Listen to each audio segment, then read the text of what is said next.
Hello there, this is Krishna and I welcome you to physics Gyan Mukesh Nayak channel. बच्चों, most important questions की series में आज का जो मोस्ट इंपॉर्टेंट चैप्टर में से मोस्ट इंपॉर्टेंट क्वेश्चन जो हम लोग डिस्कस करेंगे उनका नाम है, उस चैप्टर का नाम है बच्चों लेंसेज। क्या नाम है इसका? लेंसेज। तो लेंसेज से कौन से इंपॉर्टेंट टॉपिक्स आ सकते हैं या कौन से इंपॉर्टेंट क्वेश्चंस आ सकते हैं, इसको बिना किसी देरी के चलिए डिस्कस करते हैं। लेकिन सबसे पहले क्या करना है बच्चों? सब्सक्राइब कर देना है हमारे चैनल को, बेल नोटिफिकेशन आइकन भी दबा देना है, वीडियो अच्छा लगे तो लाइक भी करना है। ठीक है, तो चलिए शुरू करते हैं इस सेशन को। तो देखो, लेंसेस लेंसेस लेंसेस। सबसे पहले तो बच्चों आप लोग को पूछा जा सकता है कि भाई लेंस क्या होता है ना? तो बोल सकते हैं ना हम लोग डिफाइन लेंस, डिफाइन लेंस। उसके बाद आ सकता है बच्चों टाइप्स ऑफ लेंसेस, है ना? ये एक प्रोबेबिलिटी है, ठीक है। अब ये ही आएगा ये तो मैं नहीं बोलूंगा, लेकिन हाँ ये मुझको ऐसा लगता है पर्सनली कि नहीं ये चीज इंपॉर्टेंट है, तो इसलिए इसकी प्रोबेबिलिटी थोड़ी सी हाई हो सकती है। तो उसके बाद में अगर मैं बोलूं तो बच्चों आ सकता है डिफाइन ऑप्टिकल सेंटर, या what is mean by optical centre. हमको सब बड़े कॉन्सेप्ट आ जाते हैं, हम लोग छोटे डेफिनेशंस के ऊपर बिल्कुल भी ध्यान नहीं देते, ठीक है। तो छोटी चीजों से बहुत अच्छी चीजों का निर्माण होता है बच्चों। तो बहुत छोटी छोटी चीजों को जब हम छोड़ देते हैं तो फिर होती है प्रॉब्लम, ठीक है। क्योंकि हम लोग को बड़ी चीजें आती है लेकिन छोटों का क्या करें, मतलब यार क्या करें उनको, है ना? तो वो नहीं होना चाहिए। फिर थर्ड फोर्थ वाला क्या आ सकता है बच्चों? ऑप्टिकल सेंटर हो गया भाई। कन्वर्जिंग लेंस किसको कहते हैं? What is mean by convergence? What is convergence of light, है ना? What is convergence. इसी से रिलेटेड दूसरा चीज आ सकती है, व्हाट इज डाइवर्जेंस। डाइवर्ट होना मतलब भटक जाना, ठीक है, भटक जाना। तब जब लाइट अपने रास्ते से भटक जाती है उसको भी डाइवर्जेंस, उसी को डाइवर्जेंस बोलते हैं बच्चों, है ना? अब कन्वर्जिंग लेंस कौन सा होता है? Which is converging lens. या फिर ऐसा आ सकता है डिफाइन कन्वर्जिंग लेंस।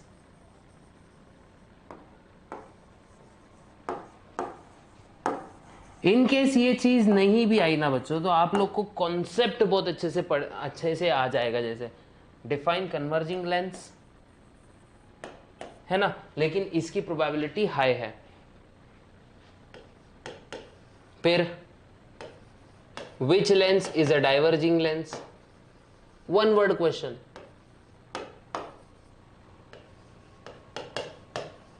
है ना? Which lens is a diverging lens.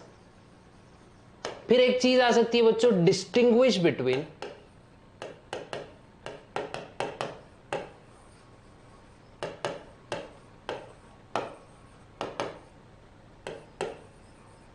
Convergence and divergence.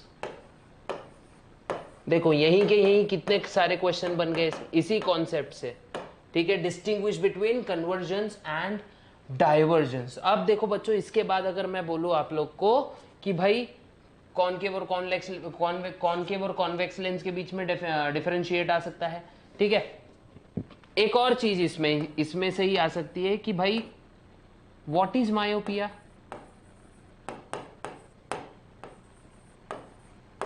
ये एकदम स्ट्रेट फॉरवर्ड क्वेश्चन हो गया।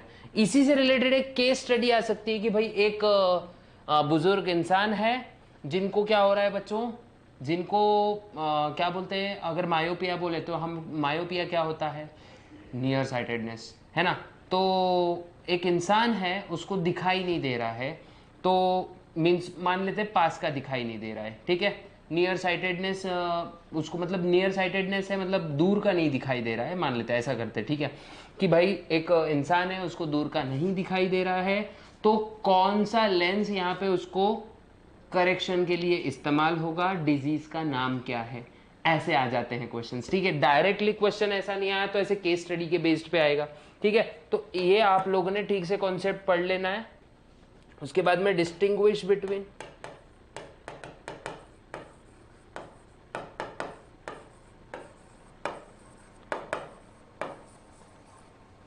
Myopia and hypermetropia.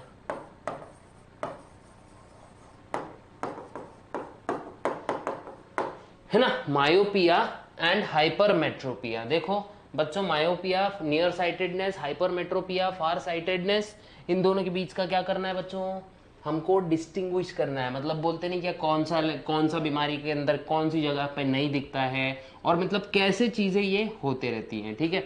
फिर एक चीज आपको याद रखनी चाहिए कि भाई हाँ, एक सबसे पहले तो आप लोग इसका स्क्रीनशॉट ले लें ताकि इसको, और ये आप लोग प्रैक्टिस भी कर सकते हैं जिससे आपका चैप्टर बहुत ही ज्यादा मजबूत हो जाएगा।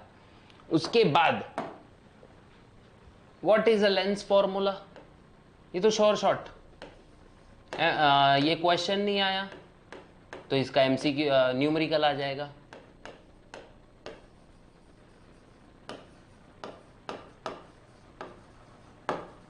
एक चीज आ सकती है, what is power of lens,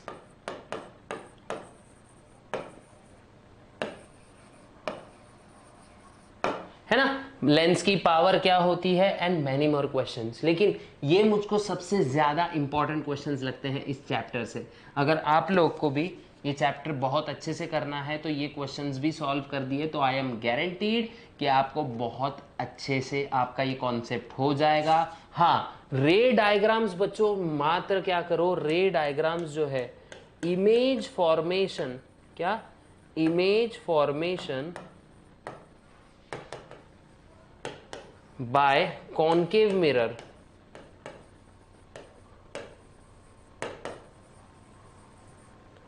and sign convention बच्चों ध्यान रखना।